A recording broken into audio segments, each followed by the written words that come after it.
Olá, boa noite para você. Vamos ver os destaques do JG desta quinta-feira, 17 de outubro. Nos presídios do estado, celas lotadas e 30% dos detentos poderiam estar cumprindo outras medidas que não sejam somente a restrição da liberdade. Para acelerar as audiências de custódia, assistência jurídica aos presos vem por meio dos projetos Assistência Legal e Visita Virtual da Defensoria Pública do Maranhão.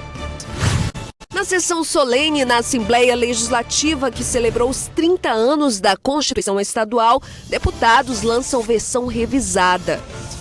A dificuldade para estacionar o carro em uma das regiões mais movimentadas de São Luís. Aqui é preciso ter muita paciência para estacionar. E quando falta, os motoristas deixam os veículos com os guardadores que atuam no centro da cidade. Na Avenida Marechal Castelo Branco, no bairro São Francisco, a boa notícia para quem foi prejudicado com as mudanças no trânsito. O uso das faixas exclusivas será flexibilizado para aumentar o fluxo de consumidores no comércio da região, que foi prejudicado após perder as vagas de estacionamento. Dos dois lados da avenida, o que se vê são portas fechadas. É isso aí, o Jornal da Guará está começando agora.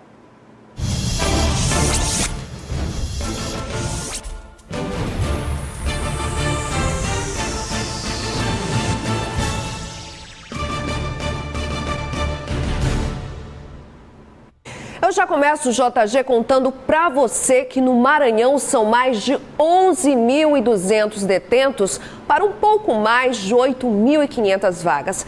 Essa conta não fecha, não é? É desproporcional. E o resultado disso, a superlotação. Agora veja o levantamento da Defensoria Pública do Estado, que aponta que 36% cometeram crimes sem uso da violência. A gente mostra aqui na tela um relatório mensal de presos feito pela Defensoria Pública do Estado no mês de julho deste ano, 2019. Lembrando que 85% são homens, 15% são mulheres, 46% foram presos pela primeira vez, 48% presos em flagrante e 33%, que é esse dado que a gente chamou a atenção e destacou bem aqui no início do Jornal da Guará, são crimes comuns sem o uso da violência. Neste caso aí poderiam ser feitas outras medidas que não somente a restrição da liberdade. Quem sabe isso poderia reduzir o número de detentos nos presídios do Maranhão, como você acompanha na reportagem agora. Por mês, o sistema prisional do Maranhão recebe uma média de 400 presos por meio do Centro de Triagem de Pedrinhas.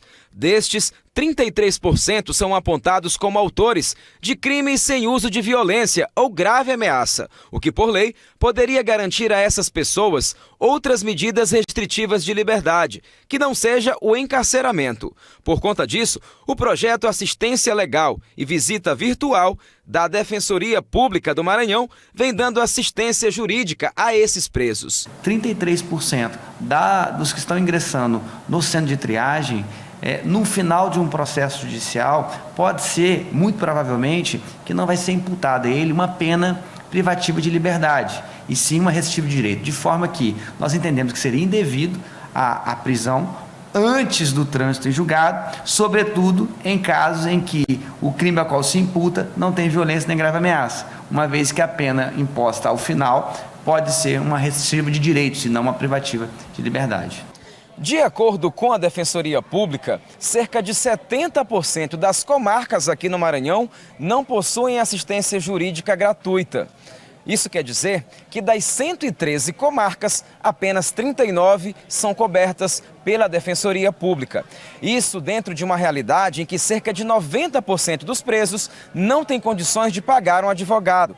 Isso favorece ao superencarceramento, principalmente de pessoas pobres. Ainda de acordo com o Defensor Público Geral, as audiências de custódia, que devem acontecer até 48 horas após a prisão, muitas vezes não são realizadas, principalmente com presos que vêm do interior do Maranhão. A negação desse direito, unido à falta de defensores públicos, são os principais problemas no processo de garantia de justiça em nosso estado. Muito acontece, aqui na capital, nós temos audiência de custódia com uma certa regularidade. O problema é que nós temos muitos presos do interior do estado, onde não se faz audiência de custódia, onde não se tem defensoria pública, e eles vêm aqui para a capital, sem passar pela audiência de custódia. Isso faz com que muitas prisões ilegais a gente acaba se debruçando. Quem conhece bem a região do São Francisco, aqui em São Luís, viu a decadência do que antes era um grande centro comercial da cidade, a Avenida Castelo Branco. E o que provocou o fechamento de muitos comércios por ali? As alterações do trânsito que acabaram afastando os consumidores. Mas agora a repórter Mariana Dias traz uma boa notícia. Vem mudanças. Da cabeceira da Ponte do São Francisco até o retorno, é nítido o efeito da crise. São diversos pontos comerciais com placas para alugar, vender e outros completamente abandonados.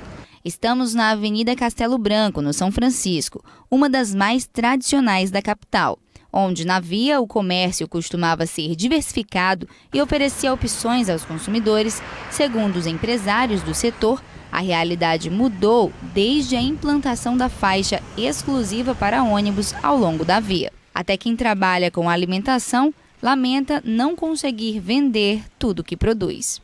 Olha, hoje mais não. Se a gente vendia 50, caiu mais de 50%. Hoje a gente vende 20, 25. Infelizmente, né?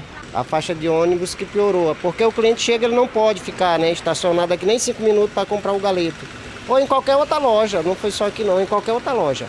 Pensando nesses prejuízos, foi anunciado pela Secretaria Municipal de Trânsito e Transportes alterações de trânsito que irão flexibilizar os horários dos coletivos que circulam no chamado corredor urbano. O uso das faixas exclusivas será flexibilizado para aumentar o fluxo de consumidores no comércio da região, que foi prejudicado após perder as vagas de estacionamento. Dos dois lados da avenida, o que se vê são portas fechadas. As mudanças devem começar a partir do mês de novembro. Hoje, o corredor urbano, por onde trafegam os ônibus nos sentidos Rotatória do São Francisco Centro e Centro Rotatória do São Francisco, funciona o dia inteiro, de segunda a sexta-feira. Determinação que dificulta a circulação de consumidores e, consequentemente, contribui para a diminuição das vendas. Com a flexibilização dos horários, os consumidores terão mais tempo para, inclusive, estacionar na região. Segundo a SMTT, placas de sinalização informando sobre os novos horários serão instaladas em pontos estratégicos da avenida. Espera por essa mudança? Com certeza, a gente está tentando, né? Estamos numa luta.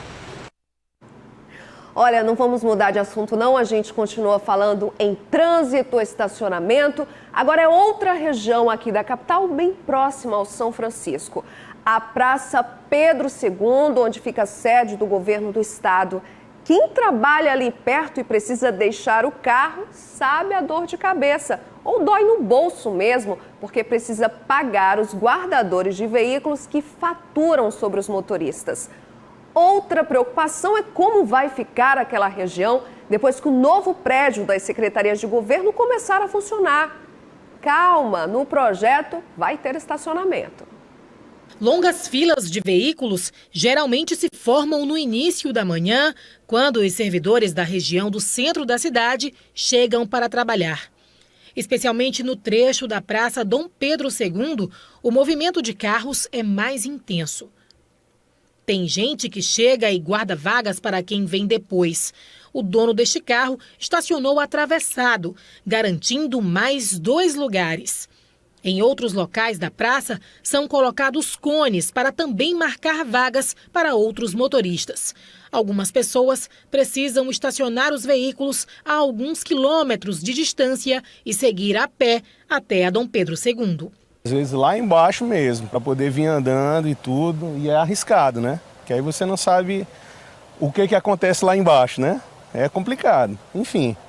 Aqui é preciso ter muita paciência para estacionar. E quando falta, os motoristas deixam os veículos com os guardadores que atuam no centro da cidade. Guardadores de carro, entendeu? Que eles que nos auxiliam, porque não tem estacionamento de forma alguma aqui no centro histórico. E fica assim, nessa situação. Você procurar vaga, né? Não tem. Aí até já fico pensando como será quando esse prédio aqui ao lado estiver funcionando, né? Com mais ou menos, acho que uns 300 servidores. A situação vai ficar bem complicada.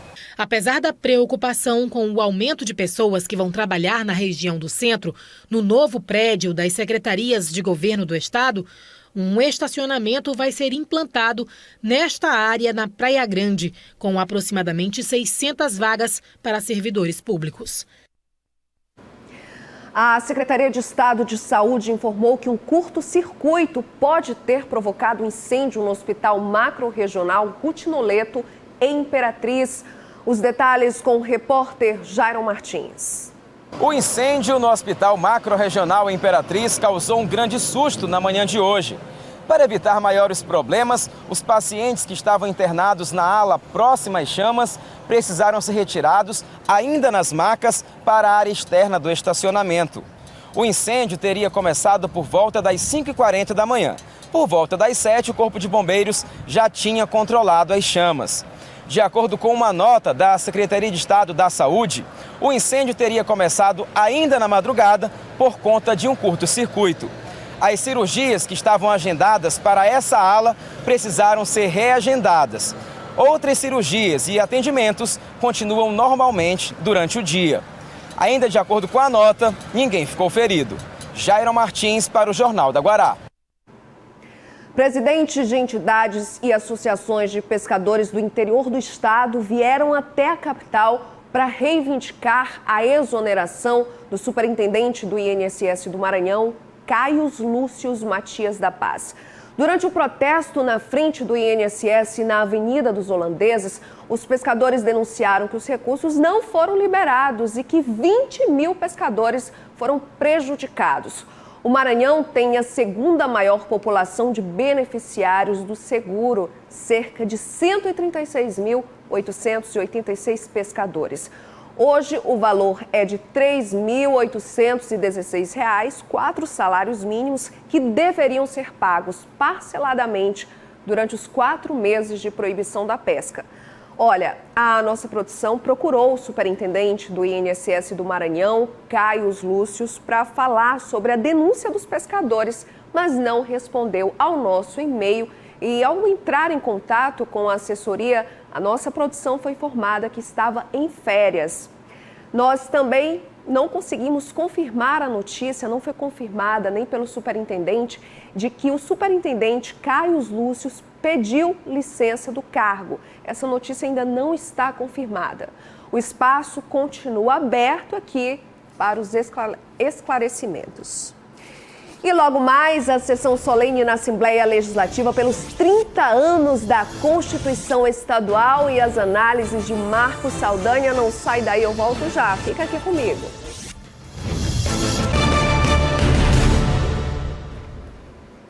Vai entrar em pauta na próxima terça-feira na Câmara dos Deputados a votação do projeto de decreto legislativo que trata sobre o acordo de salvaguardas tecnológicas, que define as regras para o uso do centro de Alcântara por países que utilizam a tecnologia norte-americana. A data para a votação foi definida em sessão ontem, que finalizou aí a fase de discussão do texto. Além da prioridade da matéria, ainda ficou definido que a oposição não vai fazer obstrução para garantir a votação dos destaques que foram apresentados ao texto, mesmo considerando partes desse acordo desfavoráveis às comunidades quilombolas. É um assunto muito polêmico. E na Assembleia Legislativa, uma sessão solene celebrou os 30 anos da Constituição Estadual, que também homenageou os 42 deputados constituintes de 1989. Veja na reportagem de Bel Soares. um encontro da democracia. 30 anos depois da promulgação da Constituição do Estado do Maranhão, a Assembleia Legislativa lança a Constituição Estadual revisada e anotada. A nova versão da Constituição maranhense foi produzida pelo Grupo de Estudo da Constituição do Maranhão, presidida pelo deputado Neto Evangelista. 42 parlamentares participaram da elaboração da Carta Magna Estadual em 1989. Com a Casa do Povo cheia, o rito da solenidade foi seguido de discursos e entrega de homenagens. O momento teve reflexão na palestra do deputado federal Gastão Vieira, um dos parlamentares constituintes. Há uma relevância de que coisas importantes foram colocadas no texto dessa Constituição, trazendo os menos favorecidos para serem uma preocupação da Constituinte, assegurando um sistema de saúde, assegurando a criação de municípios. Tudo isso é muito importante, mas mais importante é nós sairmos daqui hoje conscientes que não podemos de nenhuma forma permitir que o clima que nos norteou há 30 anos atrás, de liberdade, de direitos humanos, de respeito ao cidadão, se perca. O momento teve emoção no discurso do deputado Zé Gentil. Ele participou da elaboração da Constituição do Estado e, 30 anos depois, exerce mandado de deputado estadual. Eu nunca pensei, de 30 anos depois, continuar deputado defendendo o povo que me elegeu e dizendo a todos eles que continuo trabalhando por todos vocês. O Senado Federal teve representação. Eu costumo dizer que lembrar do passado e se orgulhar dele é você ter a certeza que podemos construir um futuro. Então, saber o que acertou e o que errou para daí melhorar para frente. Se o tapete vermelho conduz ao salão onde os personagens da nossa história são homenageados, aqui do lado de fora, uma exposição deixa ao alcance de todos elementos dessa própria história, como este exemplar da Constituição do Estado do Maranhão, promulgada em 1989. A Carta Magna do Estado dividiu lugar com esta cópia das atas da Constituição, assinadas entre 1988 e 1989, além dos registros fotográficos que nos permitem ver a história. Momento honroso para a Assembleia Legislativa do Maranhão. Um momento de muita honra. Nós estamos aqui homenageando os constituintes que escreveram uma página importante do Maranhão e, ao mesmo tempo, sinalizando para frente de que sempre estaremos juntos em defesa da Constituição do nosso Estado. A Constituição Estadual é o marco que dá norte às leis que regem o Maranhão. A Constituição Cidadã de 1988 é a referência de liberdade de nosso país. A gente continua falando da Assembleia Legislativa do Estado. Antes da sessão solene pelos 30 anos da Constituição, teve sessão plenária. Ficou para ser votado na próxima segunda-feira o projeto de lei anticorte que prevê a proibição da Semar de interromper o fornecimento de energia elétrica às vésperas de feriados e fim de semana. Bom, na tribuna da Assembleia, o líder do governo, o deputado Rafael Leitoa, elogiou a avaliação recém-concluída pela Secretaria do Tesouro Nacional, onde mostra que o Estado cumpre as metas relativas a endividamento, resultado primário e as despesas com folha de pagamento. Então, mais uma vez, o governo Flávio Dino cumpre com a regularidade fiscal do Estado do Maranhão, apesar de todos os investimentos em todas as áreas de políticas públicas, e posso citar, sim, a saúde pública do Estado, pois o governador Flávio Dino colocou 10 hospitais macro-regionais para funcionar. Isso, com certeza, eleva um grande volume de recurso financeiro para investimento. Colocou mais de 4 mil policiais na segurança pública. Isso, com certeza, eleva o seu gasto pessoal. Fez as promoções que haviam soldados há mais de 20 anos que não eram promovidos a cabo. E hoje, essas promoções estão ajustadas. Nós temos aqui o interstício de soldado para cabo cumprido com a corporação da Polícia Militar, e todos esses investimentos com certeza elevam o gasto com pessoal, mas mesmo assim o governo do Estado tem cumprido as metas para que a gente possa manter a saúde fiscal do Estado em dias, e com isso também fazer com que o Estado possa, se assim desejar, contrair outras operações de créditos para investimentos. Já o deputado estadual Adriano Sarney denunciou que pacientes que possuem direito a medicamentos fornecidos pela Farmácia Estadual de Medicamentos Especializados não estão recebendo por falta de recursos na Secretaria de Estado da Saúde. Recebi do nosso gabinete, já não é a primeira vez, inúmeras reclamações dos pacientes que necessitam, de forma emergencial, de medicamentos do governo do Estado, que têm o direito a estes medicamentos e que não estão recebendo os medicamentos por falta de consideração, falta de legalidade do governo do Estado.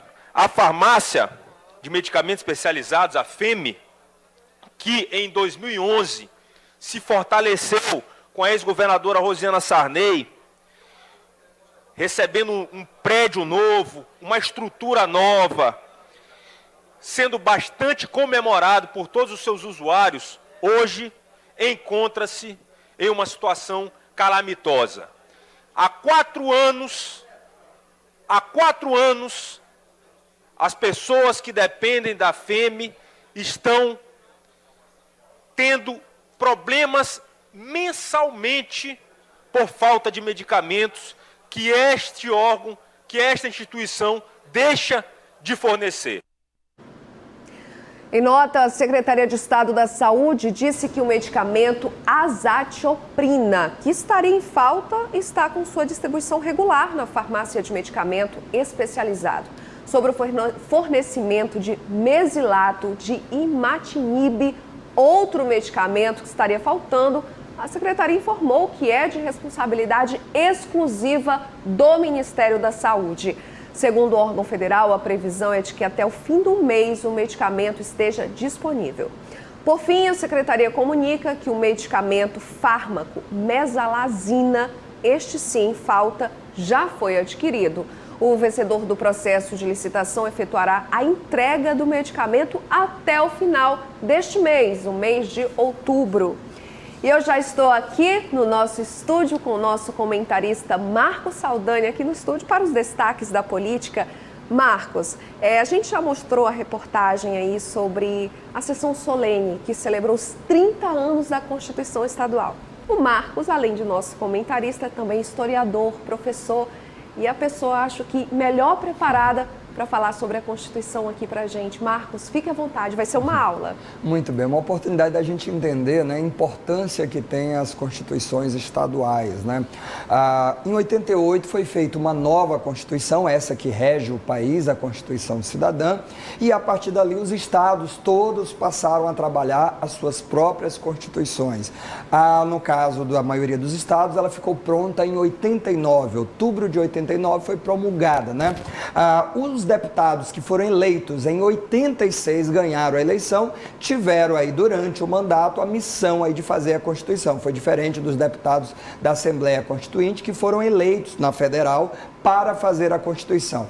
Talvez por isso a gente viu a emoção aí do deputado, né, Zé Gentil, que teve a oportunidade, né, de ser eleito naquela ocasião e depois assumir essa missão de fazer a Constituição Estadual e agora novamente reeleito pôde viver a homenagem a esses 30 anos, né? É importante que você de casa entenda que as leis estaduais, elas nunca podem conflitar com a Constituição Federal, muito pelo contrário, elas existem apenas para complementar. E no caso dos municípios, eles têm leis orgânicas, né? Que são leis que regem um pouquinho cada município. É como se fossem as regras da sua casa, fossem os municípios, ali teria as leis orgânicas. Você morando num condomínio de casas, você teria aí as constituições estaduais regendo aí a vida dos condôminos, né? E a Constituição Federal seria aquela regra maior, aquela lei maior que rege toda a vida em comunidade, vamos dizer assim. Daí a importância da Constituição Estadual, por exemplo, agora ser revisada, ser atualizada, porque ela foi promulgada ali em outubro de 89 e já em dezembro já começou a receber as primeiras emendas, as primeiras alterações, as primeiras modificações. Isso porque tanto a federal como a Constituição Estadual é muito dinâmica. Então, à medida que o tempo vai passando, e não é pouca coisa, né? 30 anos é uma Constituição jovem, mas ao mesmo tempo, com os tempos agora que a gente vive, né? Quer dizer, muita coisa acontece. acontece. E aí você não pode simplesmente fazer uma outra Constituição, né? O ideal é que você vá fazendo emendas. É por isso que a gente acompanha, inclusive aqui no jornal, propostas de emenda à Constituição, as famosas PECs. E isso os deputados da Assembleia Constituinte votam, né? Os 42 deputados podem fazer uma emenda. Algumas cláusulas não podem mexer, essas que dizem respeito, o deputado Gastão Vieira falou, que garantem direitos fundamentais, né? E outras ali podem sofrer mudanças somente através de propostas de emendas, né, constitucional. Então ali você faz alteração. Então quando se publica ou republica a Constituição atualizada, você coloca esse texto aqui, ele atende às alterações até a data X. E aí você sabe que alguma coisa ali para frente já vai sendo alterada e logo tem que ser revisado. Lembrando que a primeira Constituição do Estado do Maranhão, ela foi feita logo com a promulgação da República. Lá em 1889, o Brasil deixou de ser uma monarquia, passou a ser uma república, e os estados, em 1891, já fizeram ali as suas primeiras constituições. E ali, dali para em diante, várias outras constituições. Antes dessa de 89, já uma Constituição totalmente democrática, nós tínhamos uma Constituição ali dos anos 60. E os estados, na verdade, fizeram aí um texto, logo depois ali em 67, 69, houve uma Constituição nova no governo militar, e os estados fizeram ali uma adequação das suas leis, da sua Constituição, lá em conformidade com aquela. Então, por isso que essa Constituição de 89, ela é tão importante, que ela tira o Maranhão das leis que o regiam, que eram de uma época de uma Constituição militar, e adequa à Constituição Federal, que é uma Constituição cidadã de 88. Então essas datas simbólicas, elas são sempre importantes para que a gente faça aí as reflexões, porque nesse momento, para muitos, é só uma simples comemoração, mas na comemoração sempre surgem reflexões.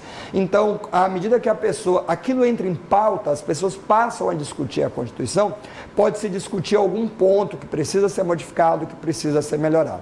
E só para fechar, os Estados Unidos têm um sistema bem diferente do Brasil. Lá, o texto da Constituição Nacional, ele é curto, e os estados têm autonomia para fazer grandes alterações. No caso do Brasil, o nosso texto é muito extenso, eu diria até que bem completo. E aí sobra muito pouco para os estados legislarem, né? Então, ela é muito mais no sentido de dar uma complementaridade, mas garante a nossa autonomia. Por isso tem que ser zelada.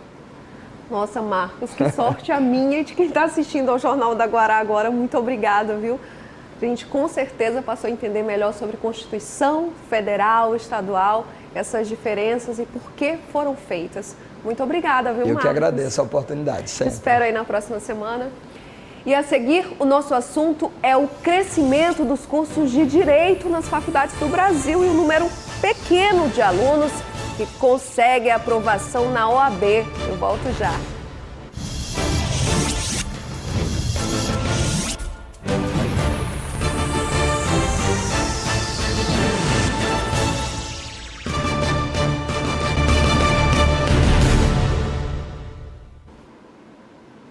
Olha que essa notícia agora pode interessar quem vai fazer o Enem e ainda está em dúvida quanto à profissão. Quem pensa no mercado, se aquela área está saturada, por exemplo, o direito. É bom levar em conta que quase 1.000 universidades no Brasil oferecem esse curso. Desse número, apenas 51 conseguem a aprovação dos alunos no exame da OAB, mas não desanima não. O Brasil é um dos países com maior número de advogados no mundo. E isso se deve ao crescente número de cursos de direito existentes. Mesmo com o mercado dito por muitos como saturado, Emanuel, que está na metade do curso em uma faculdade privada, garante não ter medo da concorrência e explica o porquê quer atuar na área jurídica. Acredito que com a questão da justiça a gente pode mudar ainda mais essa questão das pessoas acreditarem que a gente pode ter um mundo melhor. Seguindo várias áreas, porque a área jurídica é uma área onde nós podemos abranger vários lugares, como concurso ou a questão do advogado. E para se sobressair, é preciso muita dedicação. Para se ter uma ideia, de acordo com o ranking Universidade Folha, apenas 51 instituições que oferecem curso de direito, entre as quase 1.000 do Brasil, conseguem aprovar mais de 50% de seus alunos no exame da OAB. Das 897 instituições que tiveram alunos fazendo o exame, entre os anos de 2015 e 2017, 721, ou seja, 80% têm aprovação na OAB em menos de 25%. Desafio para quem pretende ingressar na área e também para as instituições, que precisam buscar estratégias pedagógicas para se destacar em meio a um turbilhão de índices, provas e concorrência. Nessa faculdade privada, o foco é uma formação ampla para preparar os profissionais para os inúmeros desafios que estão pela frente. Eu acredito que o aluno, às vezes, até mesmo por conta da grande demanda de conhecimento, de exigência do mercado, o próprio nervosismo, né, acaba influenciando nesse índice de aprovação e comprometendo. Para este professor de Direito da Universidade Federal do Maranhão, o grande desafio é buscar uma formação humanizada em universidades públicas e privadas. E eu acho que a participação, a proximidade com a sala de aula, a proximidade com o professor, a possibilidade dessa convivência é que dão a dimensão do humanismo que está faltando nas carreiras, sobretudo jurídica, por incrível que pareça. De 2018 até 10 de abril deste ano, em um pouco mais de 1 ano e 3 meses, foram criadas em todo o país 52 mil novas vagas em cursos de direito.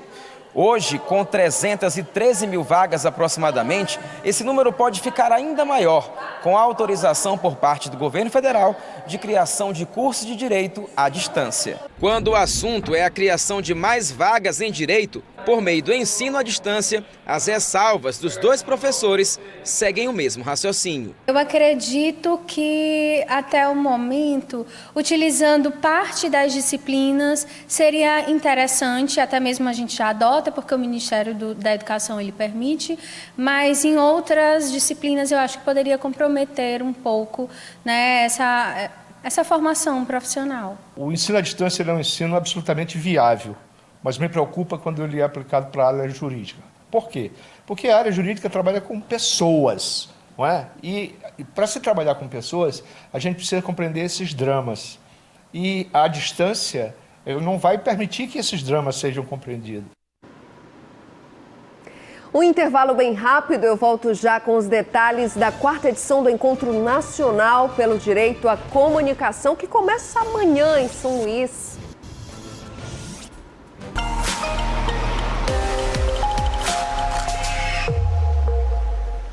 Às 4h16 tem a primeira baixa-mar da sexta-feira com 0,4 metro.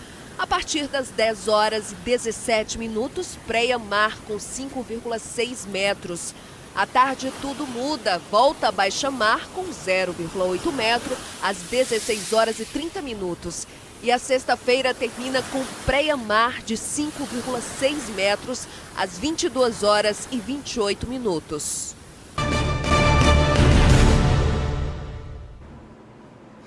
Agora sim, agora que o jornal está voltando do intervalo de verdade. Bom, São Luís é a capital que vai receber a 4ª edição do Encontro Nacional pelo Direito à Comunicação. Gente, esse encontro só acontece a cada 2 anos e desta vez vai ser aqui. Olha que oportunidade. Mais detalhes com a repórter Ana Tereza.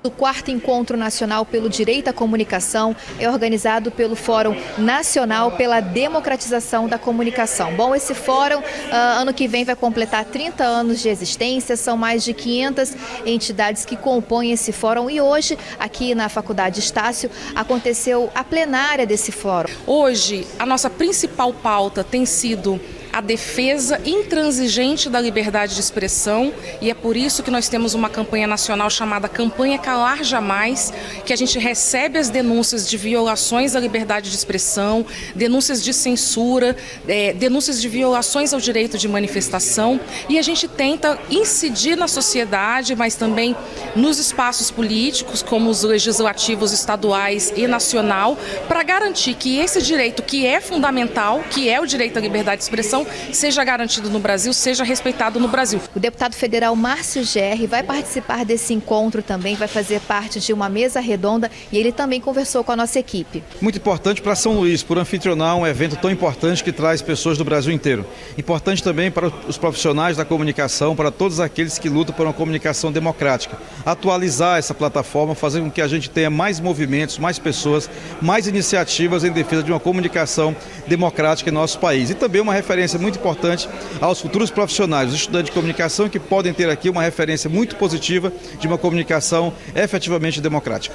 Bom, quem ainda tem interesse em participar do 4º Encontro Nacional pelo Direito à Comunicação, é só entrar no site do Fórum Nacional pela Democratização da Comunicação e se inscrever. Então essas são as informações. Ana Tereza com imagens de Tadeu Pablo, de volta ao estúdio. E o JG fica por aqui. Obrigada aí pelo carinho da sua companhia. Amanhã tem mais a partir das 6h30 da noite. Fique agora com os analistas Natanael Júnior e Geraldo Ense. Tchau. Boa noite para você.